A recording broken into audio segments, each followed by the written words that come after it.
What's up, humans, and welcome to a new Psicoactivo. Happy Tuesday, everybody. This is the second video of the day. We got some bombs dropping today.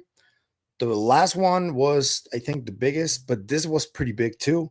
Something happened that a lot of people had been expecting. I'm a fan of Jesse Michaels' American Alchemy channel, and I kind of had a feeling that a few days actually had a feeling that given that he lives in Texas too, I think he lives in Austin, just like Joe Rogan.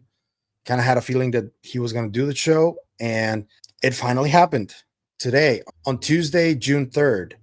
Jesse Michaels was with Joe Rogan on the Joe Rogan Experience, and they talked about everything. Obviously, the most exciting part of the whole interview for Jesse is definitely his research into Thomas Townsend Brown's research on potentially even time travel, but the research in anti gravity technology, something that Jesse has championed pretty much since he started the channel. And Joe was very eager to know and pick his brain about it. And Joe actually admitted that he's been binge watching the channel. But as you may know, the most exciting part for me and for people who I collaborate with was at around the end of the podcast, after the 2 hour and 15-minute mark, where this happened. And I'm just going to give you a few seconds, see if you can identify this. This image happened, and Joe is watching on his screen. Jaime is showing him an image of a website. And if you guys are familiar with the channel, I collaborate with Mr. Gonzalo Chavez, who is a programmer, and he is the person who created the Tridactyls.org website. And Joe Rogan showed it in front of millions potentially on the Joe Rogan Experience when he was talking to Jesse Michaels. And I also want to give a shout out because Gonzalo did amazing work. This is the best Tridactyls website there is, but there's another one that is the pioneer of this whole thing. And the first one that showed DICOM images and tomographies and x-rays, and that is the Alien Project. And I want to give a shout out to Thierry and his entire team at Inkari Institute. They're friends of the show. Without them, this today wouldn't be possible. And I just want to give them a shout out. But man, Gonzalo, his work just appeared on Joe Rogan, and this is massive for him. He must be super proud, and I am super proud of him because he's my brother. So shout out Gonzalo, and shout out to Jesse for doing this, man. He didn't really have to do it. Could have shown his own images because he already has access to a lot of them, but he chose to do this. And big thank you to Jesse Michaels for doing it. So they spoke about the mummies, and Jesse gives a pretty decent breakdown because he's been investigating the case at least for the last couple of months or so, maybe even more. I can tell you this because Jesse reached out to me and he asked me for some guidance on who to talk to. And I did what I could. I hope my assistance was good for him and for whatever episode he drops. If he does, I would guess that he's going to drop one because he even traveled to Mexico to meet Jaime Maussan. He had the mummies in front of him, and he came out with basically the same type of conclusion that I have right now, which is that the smaller bodies are still questionable, in my opinion. I know that there's a lot of people that really don't like me for saying this because they're dead set on them being absolutely real. And I get that. And even I have a different opinion compared to Dr. Piotti because Dr. Piotti alleges that he saw one of these, the smaller, the J types. But I still think that it may be just like a really sophisticated ancient construction or ancient artifact of sorts. But I do think that if these little ones are artifacts, they were created to pay some kind of a homage or compliment to the larger ones, which are the M types, which are the ones that I still think should get all the attention as they are doing right now. because millions of people are going to see this. And I think that they should be investigated. I don't go as far as to say they look like aliens, they look like grays, therefore they are, or they come from a different planet. I can't really say that. And I don't think Jesse would say that either. He didn't in this show. But I can say is that the bodies are really weird. Some of the M types have been proven to have this morphology where 3 fingers and 3 toes grew naturally from their extremities. Others, like Wawita, who was also found amongst them, did have sewn off metatarsals and fingers. Uh, f- uh, and she did have 5 at a certain point when she was alive. But the others, like Maria and Sebastian and Monserrat, who is pregnant, those do show morphological coherence in their tridactyl features. And I like it that Jesse did address that these are being confused by mummies. They're not mummies. Mummies usually go through the mummification process. They take all the organs out, and that's how you get a mummy. But these bodies were buried with diatomaceous earth, which is preservant, essentially. And all the organs are still inside of them. That's why we can tell that Montserrat is pregnant, because in the tomographies you can see the fetus, and there is even a video that is on. I saw it first on the Alien Project, where you can see the little hand and the 3 little fingers, and it's really creepy. I don't know how you can fake that. And this is something that Joe also said. If you can do this like as a fake, it's like the most elaborate hoax in history. But I don't know, the debunkers and skeptics are running out of explanations because the data is overwhelming and it is compelling. And the fact that Joe is now talking about this with Jesse on the show, I think it's a major step towards lending more credence to the case and getting it properly investigated by way more scientists than they have right now. But it's already a big team of scientists operating in different spheres, investigating the same thing and saying the same thing.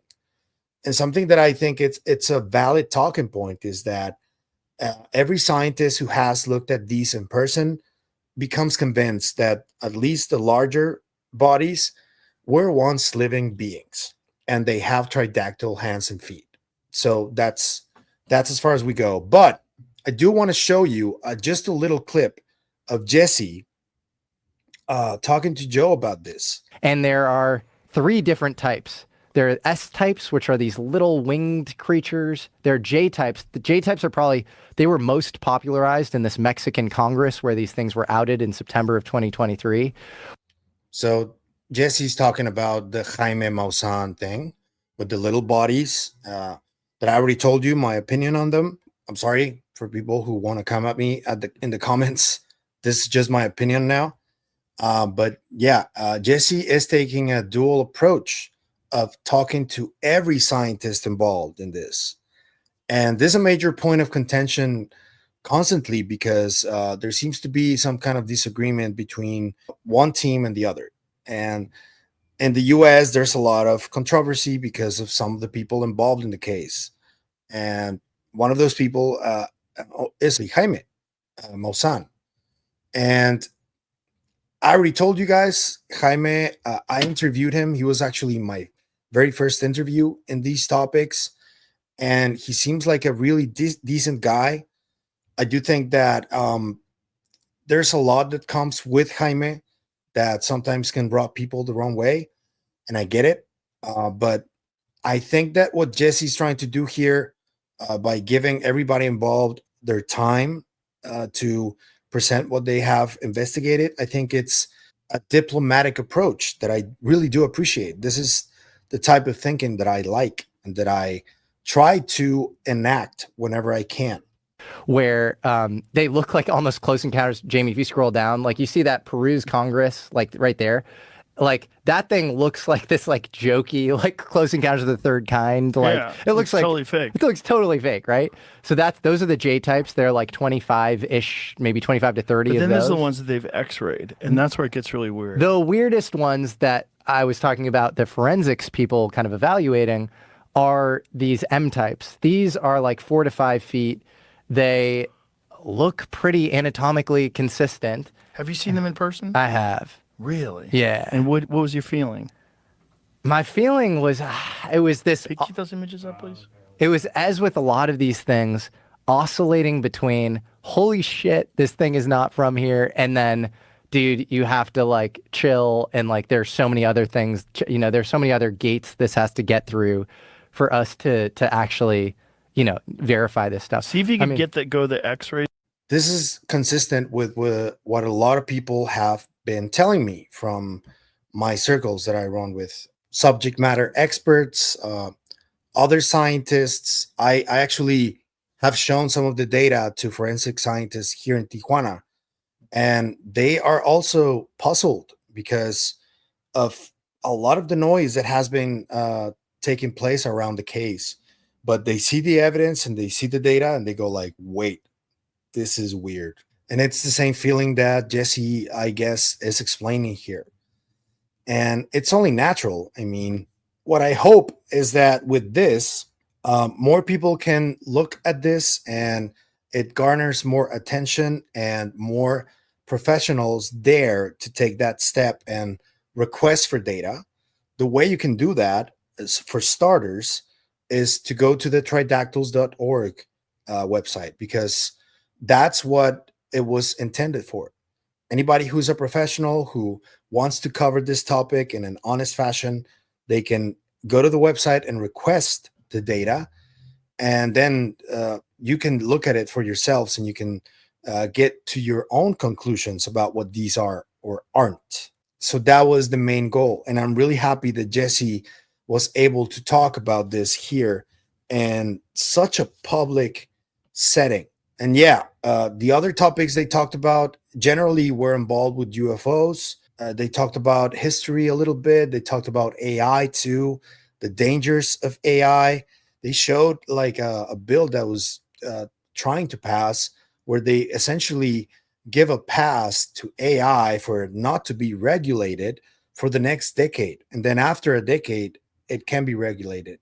That is really scary, in my opinion. I don't know if this will pass or anything, but the fact that they showed that there is really concerning. But yeah, the Mummies take center stage, and the biggest possible podcast in the world, and I'm happy for that. And now that Jesse is potentially coming out with his own episode, be on the lookout for whoever appears there. There's going to be a lot of familiar faces, and I'm sure a lot of you who are following the topic are going to be happy that these people are getting their time to talk to the camera and to reach a wider American audience. Because in Latin America, the mummies are like one of the hottest topics, whether it is for mockery or for actually inquiry, honest inquiry. They're everywhere. But in the US and in other countries, it's not as evident or prevalent. Hopefully, this will change it, because these specimens need more attention and more investigation. That's the bottom line. Kudos to Jesse. Well deserved, my man. You work really hard. You started this from scratch, and honestly, I'm really happy that this happened to you. And we needed someone who has this type of diction and deep knowledge in these topics to talk to Joe, because although I mean, he's spoken to George Knapp, who's one of the goats. He's spoken to Jeremy Corbell, to Bob Lazar, to James Fox, Jacques Vallée, Hal Puthoff. But in the more like a journalistic content creation field, Joe hadn't spoken to somebody as well versed as Jesse. So it is well deserved. And I love that people are going to listen to what Jesse has to say. He has a lot to say. So congratulations, man. And thank you to everybody for supporting this topic and for staying open-minded. That's what we need. If you like the content you see, I'm going to ask you to like, share, comment, subscribe, and hit the bell icon so you can get notified when a new video drops. That only takes you a few seconds and it costs you nothing. And it is what helps us the most. So thank you. The comments are going to be wild in this one. I can already see it, but I'm going to try and be there as much as I can. If you want to support the channel in any other way, there's a few links down there that you can choose. You can become a member on YouTube, or you can support us on KGRA. Anything you choose to do is always appreciated. So thank you. That's it for me today on this video, but I'll see you guys in the next one. Remember, stay curious and inquisitive, like Jesse, always. Bye.